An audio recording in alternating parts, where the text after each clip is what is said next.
pense que le contraire, c'est ce qui pouvait peut-être nous surprendre, mais je pense que depuis fort longtemps, c'est ce qui se murmurait que Kaba allait être reconduit parce qu'il a quand même entrepris, disons, un chantier. Il a commencé un chantier plus ou moins, même si cela ne fait pas de l'unanimité, mais quand même, il y a de quoi à saluer dans ce projet-là.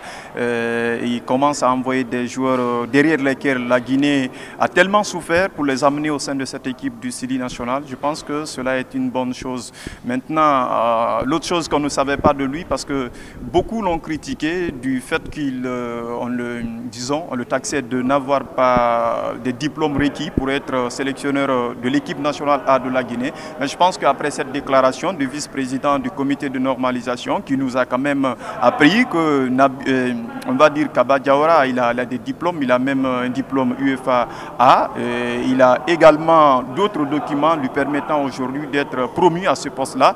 Ensuite, c'est la proposition financière également qu'il ne faut pas oublier de passage. Vous savez que l'État guinéen est un mauvais payeur dans le domaine sportif, donc ça c'est tous les sports confondus. Donc si vous avez un entraîneur qui vous demande moins comparativement aux autres et qu'il prétend à faire des résultats, je pense qu'il n'y a pas raison de ne pas justement le reconduire. Déjà que c'est quelqu'un qui connaît l'environnement du Sili national, il a joué en tant que footballeur, il a été team manager de cette équipe, il a été entraîneur assistant.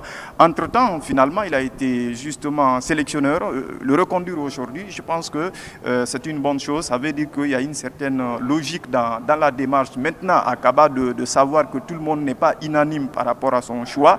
Donc, il a un gros défi. Le défi, c'est justement d'abord permettre à la Guinée de se qualifier à la prochaine Coupe d'Afrique des Nations. La CAN à 24, ce n'est plus un luxe pour la Guinée sur le plan de qualification. Il faut rêver d'autres objectifs, aller en quart, en demi, même en finale. Je pense qu'il doit s'atteler à faire cela. S'il le fait, voilà, il aura raison sur ceux qui ne sont pas forcément d'accord avec son choix à la tête de cette équipe du Sili national.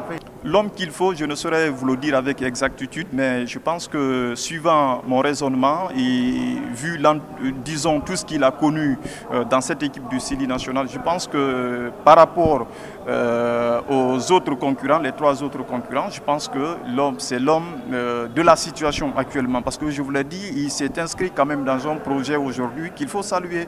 La Guinée a couru des années derrière certains joueurs pour les faire venir dans cette équipe du Sili national. Ça n'a pas été chose facile, ça n'a pas été fait. C'est quand même en son temps, cela a été rendu possible. Donc je pense que oui, dans ce cadre-là, je peux dire que c'est l'homme qu'il faut justement pour continuer ce projet. Mais comme je vous l'ai dit, il doit comprendre que tout le monde n'est pas unanime. D'ailleurs, aucun choix ne fait l'unanimité. Maintenant, celui qui est choisi, c'est à lui de justement prouver de quoi il est capable, surtout sur le plan de résultats, permettre à la Guinée d'aller à la CAN et puis faire mieux que ce qu'il a proposé lors de la dernière CAN au Cameroun.